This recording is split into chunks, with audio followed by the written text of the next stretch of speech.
infierno de sangre y fuego, que duraría 32 horas y que dejaría un saldo de 39 muertos, 3 desaparecidos y 60 heridos.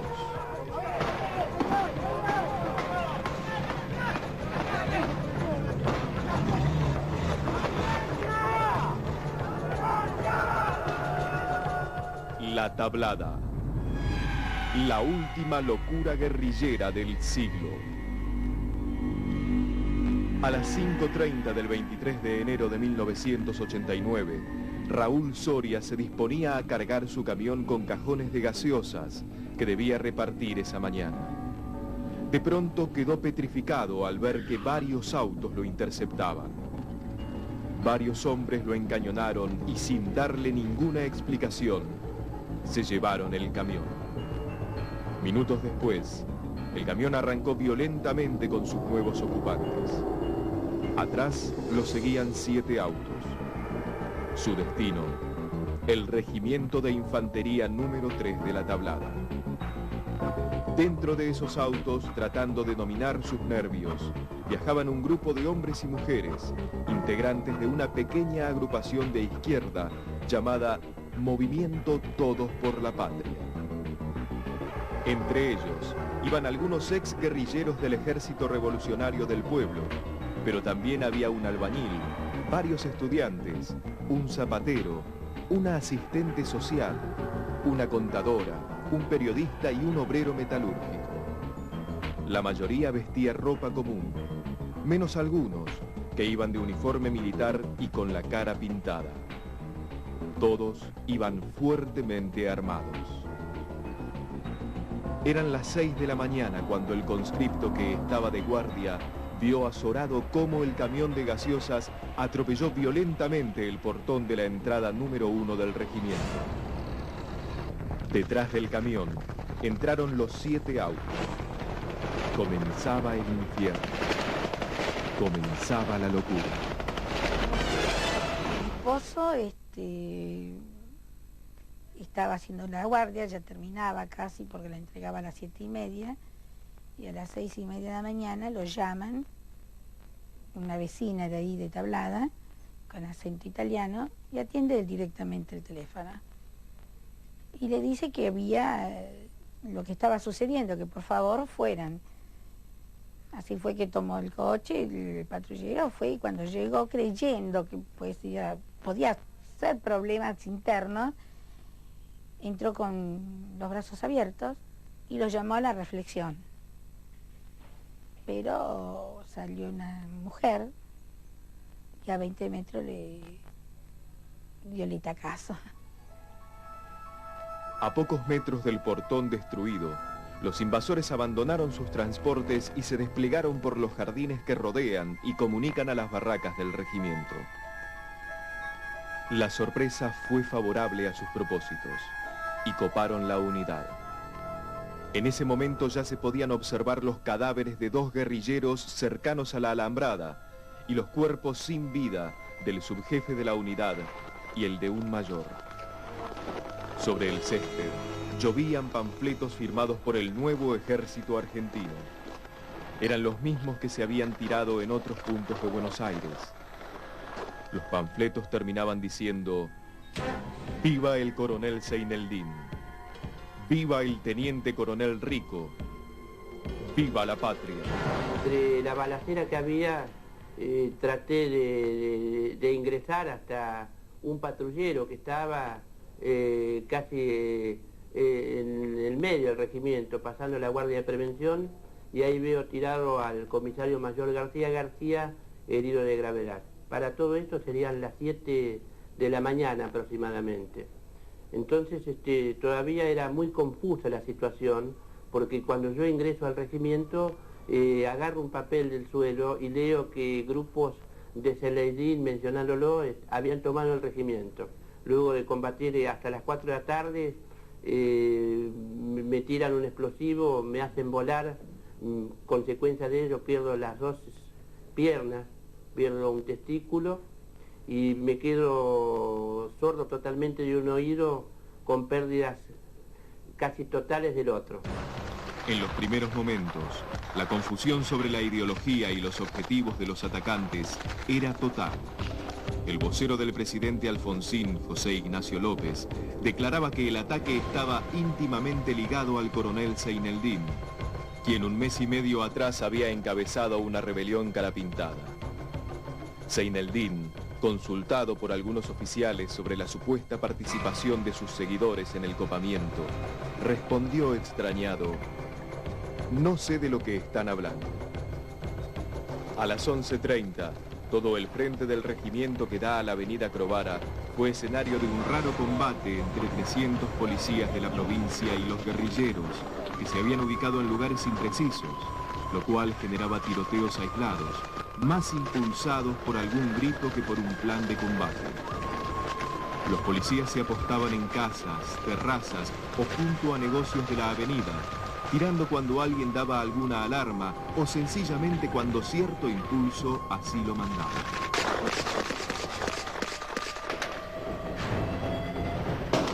Podemos presentir o podemos decir que estamos aquí entre dos líneas de fuego. Escuchamos las detonaciones que vienen desde el regimiento, como así también las detonaciones que efectúa personal policial y militar. Todo se sumaba a confusión. Eran imágenes tan terroríficas, gente matándose, gente llorando, gente desesperada, padres que ya preguntaban y madres por sus hijos que eran soldados. Era algo fue algo muy tremendo, muy trágico. Algunos policías se decidieron a entrar y uno de ellos llegó hasta una puerta lateral, la abrió y de la barraca surgieron 25 conscriptos vestidos con ropa de gimnasia que corrieron hacia el caserío vecino. ¿Quiénes tomaron? Es terrible, no sabemos nada. ¿De civil? Sí. ¿O eran otros militares? ¿Estaban informados? No vimos nada. Eran pelos largos. ¿Están heridos ustedes, algunos de ustedes? Minutos después, aparecieron en el sector tanques del ejército. Uno de los tanques ingresó al regimiento por la puerta principal.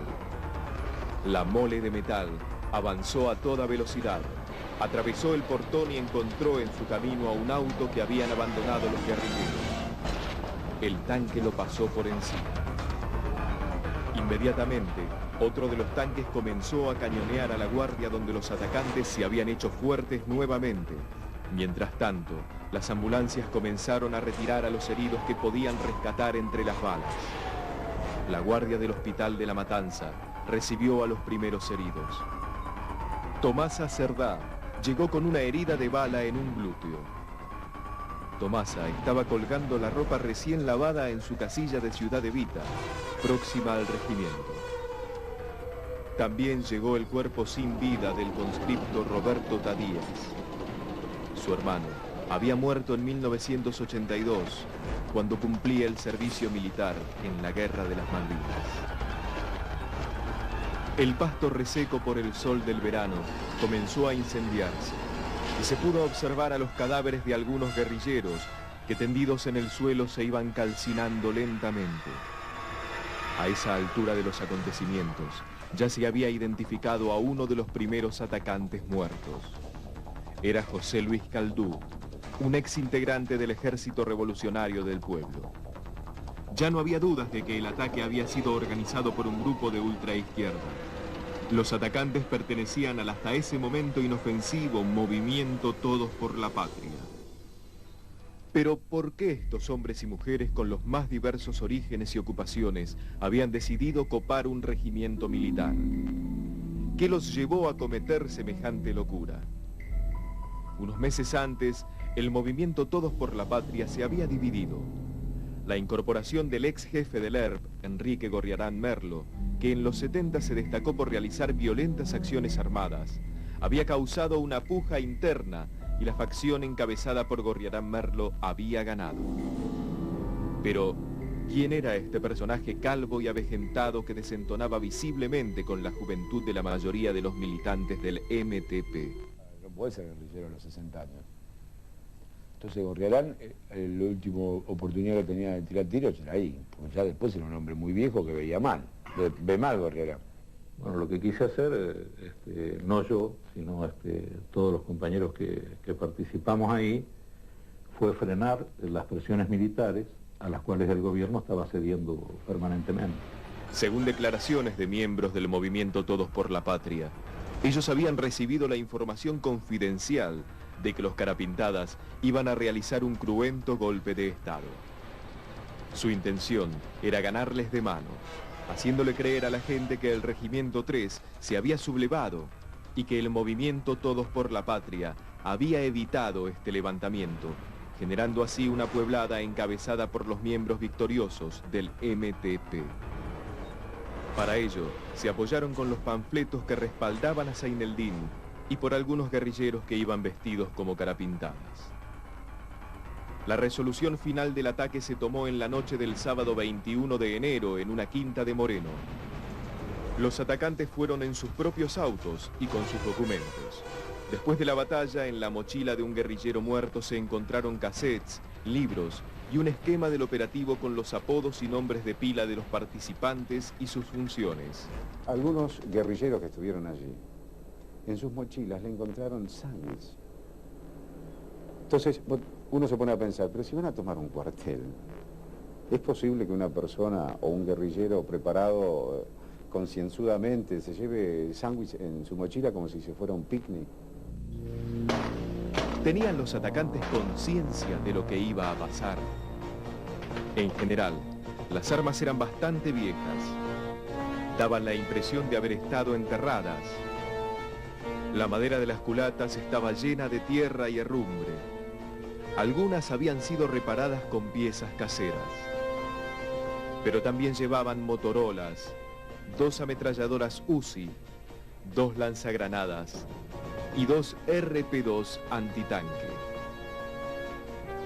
A las 13:25 comenzaba un ataque a granel con los cañones de los tanques haciendo punta. Pero unos minutos más tarde se produce un desbande de policías y soldados debido a que los guerrilleros respondían con disparos de morteros. A las 14, un cañón antiaéreo de 30 milímetros disparó contra el casino y voló completamente una ventana desde donde un poco antes partieron algunos disparos de FARC. Algunas versiones dicen que en esos momentos Gorriarán Merlo, que no había entrado al regimiento, estaba en las inmediaciones comunicándose continuamente y dando indicaciones a sus compañeros en el interior. De pronto, un disparo de mortero cayó sobre un grupo de policías y militares que estaban al descubierto. La reacción fue tremenda. Todos, militares y policías, dispararon con furia hacia donde supuestamente estaba el atacante.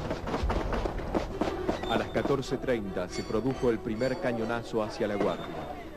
Le siguieron 35 más.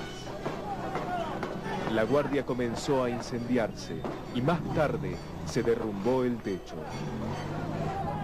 A las 15:15 la sensación térmica era de 37 grados. El calor era espantoso y el humo hacía que fuera muy difícil respirar. El fuego se concentraba sobre el sector de guardia y calabozos. De pronto se escucharon gritos desde ese sector que estaba en llamas y súbitamente salieron de allí con las manos en alto algunos hombres. Eran los primeros guerrilleros en rendirse. Mientras eran trasladados, se escuchaban los gritos de policías y soldados sedientos de venganza que pedían que los maten.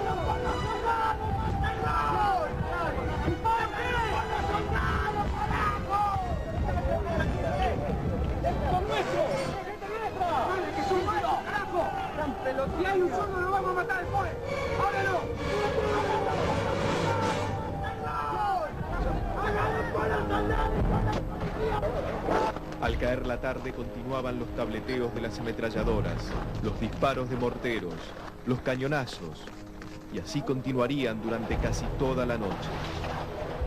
A la mañana siguiente, 40 comandos efectuaron el asalto final al regimiento. Entonces, un grupo de guerrilleros se entregó, mezclado entre los rehenes, para que no les dispararan. Según pudo probar la Comisión Interamericana de Derechos Humanos de la OEA, 9 de esos guerrilleros detenidos fueron ejecutados después de haber sido arrestados con vida. Como el caso de Pablo Ramos, que apareció muerto luego de ser retratado por fotógrafos del Diario Popular en el momento que se rendía. O Ricardo Veiga, que fue filmado por la radio y televisión española, encañonado por 2 militares caminando a través del batallón junto con otros 2 detenidos, y que luego fue contado entre las víctimas. Hubo personas que en el momento de la rendición, bueno, se rindieron, salieron con los brazos en alto y después aparecieron muertos. O sea que fueron ejecutados sumariamente ahí nomás, asesinados, para decirlo en términos más llanos. Los últimos guerrilleros que quedaban no aceptaron rendirse y continuaron resistiendo desde el casino de oficiales. Los comandos entraron lanzando granadas y con fuego de palo. Después de unos minutos, el regimiento quedó en silencio. A las 11:30 de la mañana del 24 de enero, ya todo había terminado. Fueron 32 horas de un infierno de fuego y sangre. El combate había dejado el saldo de 39 muertos, 3 desaparecidos y 60 heridos. Era el trágico final de la última locura guerrillera del siglo.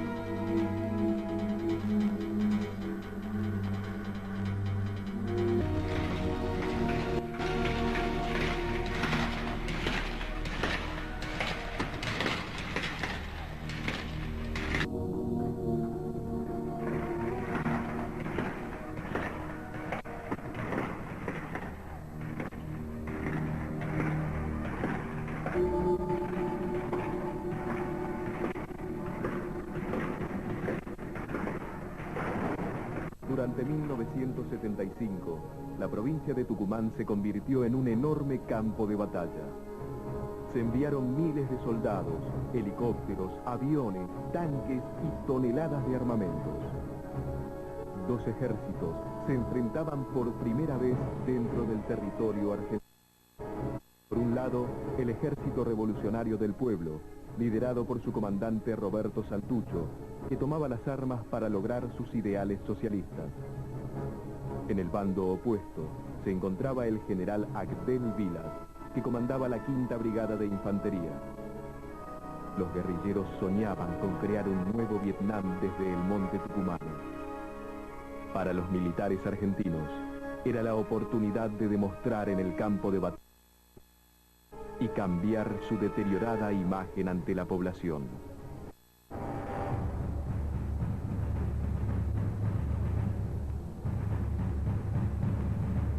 El domingo 1 de diciembre de 1974 era un día apacible y cálido en la ciudad de Tucumán.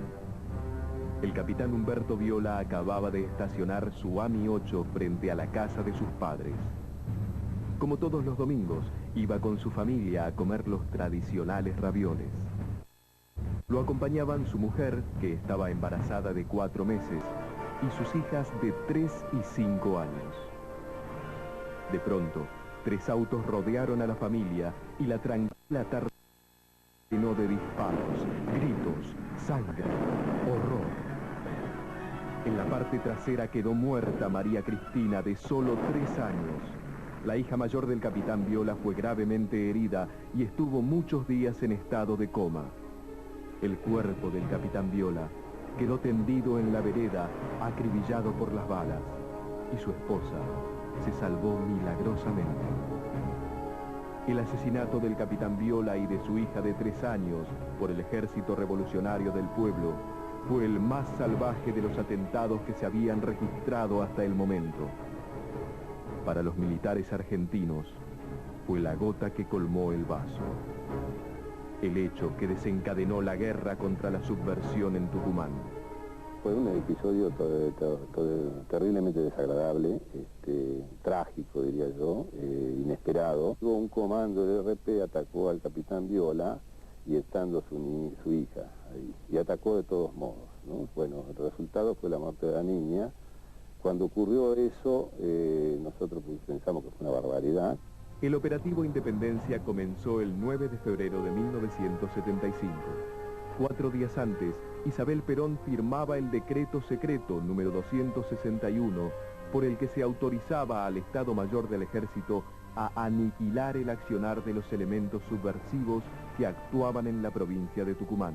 El operativo Independencia se inicia a raíz de las acciones guerrilleras que se estaban desarrollando en el país y como fue la primer zona, como digo, en la Argentina, que fue declarada zona liberada. Al declararse zona liberada, se sobreentiende que se está haciendo una nación dentro de una nación. Motivo por el cual se inicia esto, que es una guerra verdaderamente. Bueno, el operativo Independencia fue para mí el ensayo general del golpe de Estado en cuanto a la metodología represiva, en cuanto a definir la forma que se iba a reprimir en el resto del país, ¿no? Con el aval del gobierno de Isabel Perón. Así fue como 5.000 soldados, equipados con un completo arsenal, helicópteros, aviones y tanques, se enfrentaron a 140 guerrilleros, cuyo delirante idealismo los había llevado a realizar sangrientas acciones y a tomar pequeños pueblos por unas horas vestidos con uniforme de fajina color verde oliva, desfilando por sus calles, arengando con fogosas proclamas socialistas a los azorados pobladores e izando la bandera azul y blanca con una estrella roja de 5 puntas en el centro. Son unos 20 hombres o 30. Primero tomaron la comisaría que está a 2 cuadras de acá, la estación del ferrocarril,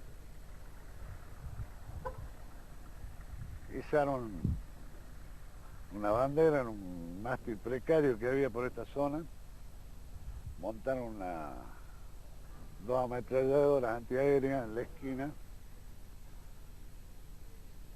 arengaron a la gente, explicaban los propósitos que los traían. El general designado para comandar el gigantesco operativo Independencia fue Agdel Edgardo Vilas. El general Vilas no disimulaba sus simpatías abiertamente peronistas y su amistad con el entonces ministro de Bienestar Social José López Rega, que en ese momento dirigía los escuadrones de la AAA. Según Martin Andersen, corresponsal del Washington Post, al general Vilas le gustaba jactarse de que era el general de la muerte. Quiero ver delante mío los cadáveres de 20 subversivos cada día, arengó una vez a sus tropas. Con frecuencia cumplían. Vilas veía la lucha antiguerrillera como un enfrentamiento de vasto alcance entre las fuerzas de la luz y el reino de las tinieblas, en el que nadie estaba fuera de sospecha. La primera acción que ordenó el general Vilas fue desplegar una fuerza de 1.500 hombres a lo largo de la Ruta 38, al sur de San Miguel de Tucumán, la capital de la provincia. En esta zona los cañaverales, aparentemente infinitos, rodeaban los pueblos. La ruta corría paralela al monte. Ese sería en los próximos meses el teatro de operaciones. Había 14 guerrilleros del ERP, estaban dormidos después de una noche de circulación y expedición y demás, y habían dormido en una especie de pajonal. Una patrulla del ejército los sorprendió, les dio la voz de alto, se despertaron y empezaron a tirotear. Este combate duró más o menos 2 horas, murieron los 14, que de hecho fueron sorprendidos y rodeados. Ahí vi algunas acciones así bastante dramáticas. Un soldado que vino con el fusil de uno de los guerrilleros, se lo entregó al general en la mano y dijo: general, esto es para usted, y volvió, en fin. Esas acciones de guerra que uno está acostumbrado a ver en el cine, bueno, pasaron realmente. Muertos los 14, los cargaron en un camión. Ahí recuerdo un episodio muy terrible. El general Vilas me dijo: ¿alguna vez vio una herida de FAL? Le dije: no, vi heridas espantosas, yo vi en Vietnam quemar gente con napalm, pero digo, no, una herida de FAL. Dice: bueno, yo quiero que meta los dedos en una herida de FAL para que usted vea lo que es una herida de FAL. Y ahí nomás me hizo meter estos 2 dedos dentro de la panza de uno de los guerrilleros, escena que... Bueno, cargaron los 14 cuerpos semidesnudos ya en un camión, un Unimog como este que está acá, y como no había otro vehículo disponible, el helicóptero ya iban todos los oficiales que estaban, por lo tanto no había lugar para nosotros. Nos subimos nosotros al camión y fuimos hasta San Miguel de Tucumán, pleno centro, hasta la brigada, con los muertos bamboleándose y saltando, y nosotros agarrados de las crucetas del Unimog. Esos camiones, llevaban a la ciudad de Tucumán los cadáveres de los guerrilleros muertos en el combate de Acheral. El 10 de octubre de 1975, en las cercanías de Acheral, se desarrolló este feroz enfrentamiento. Un grupo de 14 guerrilleros había bajado del monte para recoger una carga de provisiones enviada por camión desde Buenos Aires y se detuvo a descansar en un campo de caña de azúcar. El sector estaba rodeado por cañaverales ya cortados. El ejército había sido prevenido de la presencia de guerrilleros por un agente de inteligencia infiltrado en sus filas. Los soldados rodearon a los guerrilleros y prendieron fuego el cañaveral, mientras los helicópteros los bombardeaban con cohetes y cargas de trotina. Los insurrectos fueron masacrados y el ejército solo perdió un hombre.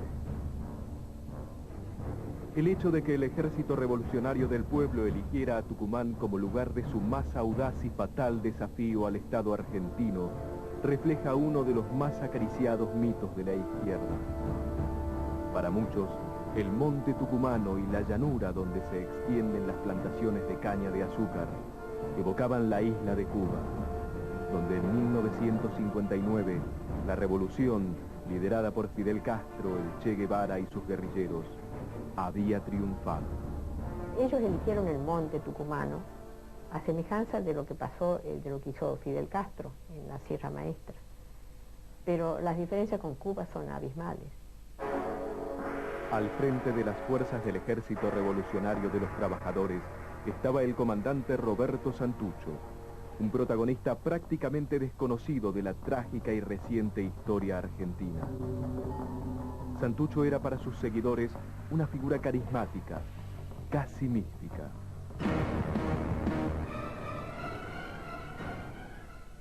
Un capítulo aparte de este Vietnam argentino fue lo que ocurrió en una escuela de la ciudad de Famaillá.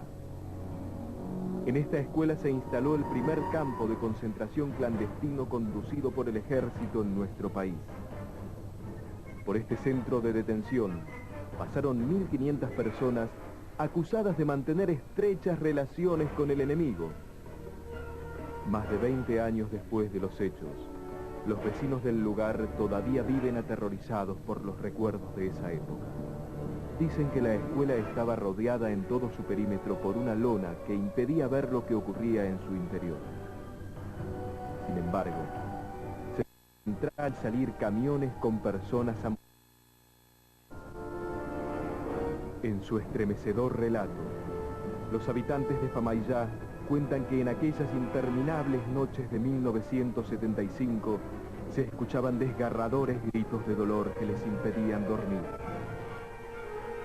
La picana eléctrica aplicada en las encías, los pechos y los genitales eran una práctica habitual para lograr obtener algún tipo de información de los detenidos.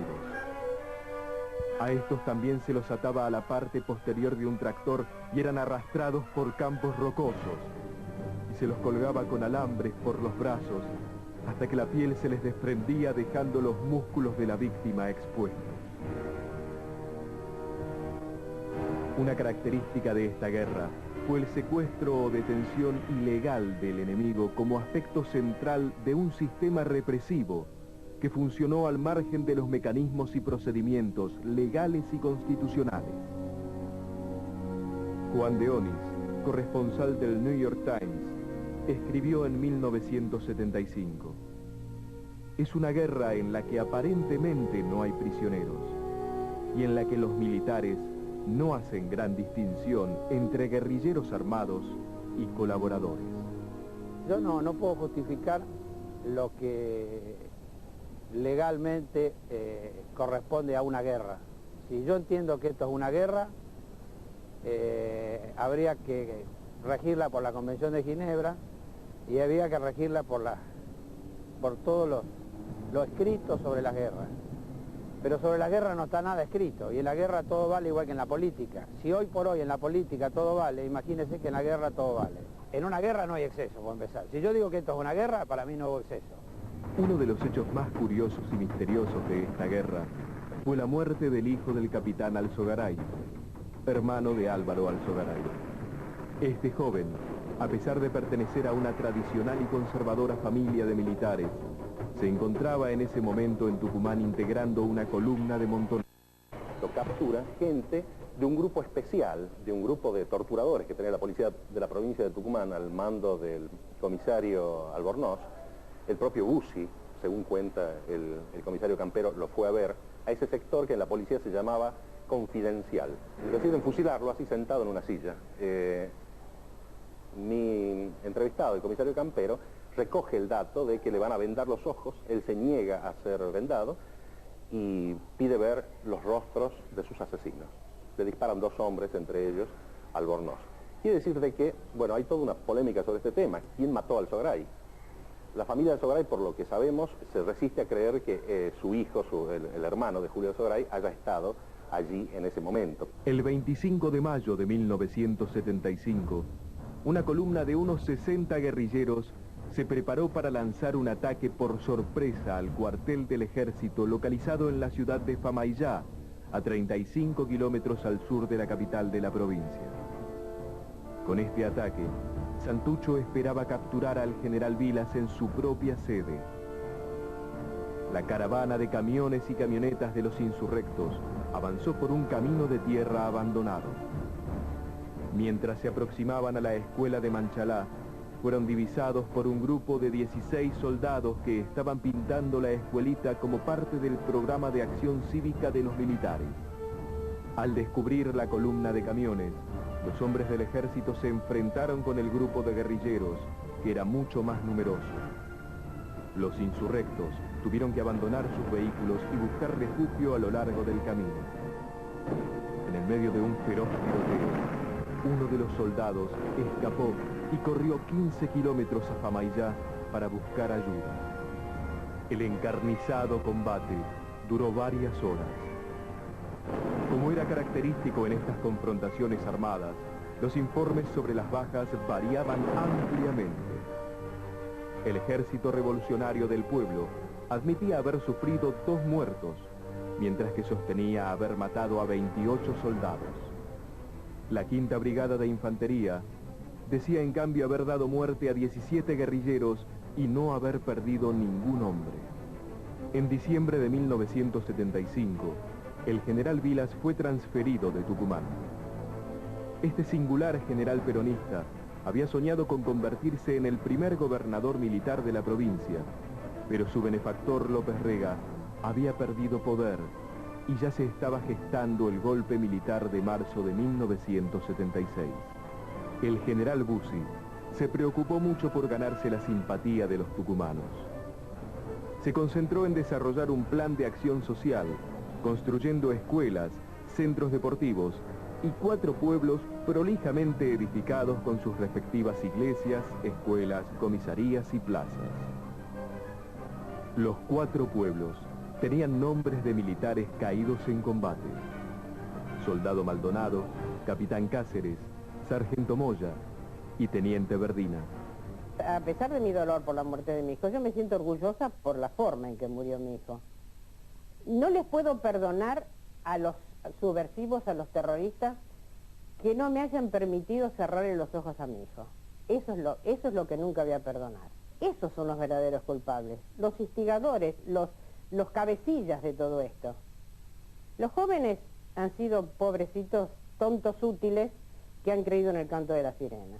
En menos de un año, el sueño revolucionario del comandante Santucho se esfumó. El Ejército Revolucionario del Pueblo fue totalmente vencido y Tucumán fue Vietnam durante 10 meses.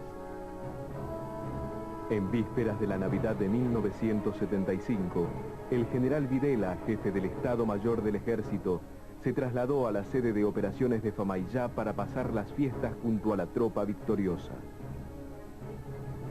El triunfo ante la subversión en Tucumán y una cuidada campaña de propaganda había cambiado la imagen de los militares argentinos. En su discurso de Navidad, el 24 de diciembre de 1975, Videla le dijo a su audiencia que los políticos en Buenos Aires solo tenían 90 días para poner en orden el país. El plazo se cumplió con total exactitud. El 24 de marzo de 1976, un golpe de Estado derrocaba a Isabel Perón. Comenzaba un nuevo capítulo de la historia argentina. Comunicado número 1 de la Junta Militar. Se comunica a la población que a partir de la fecha el país se encuentra bajo el control operacional de la Junta Militar. De la información, una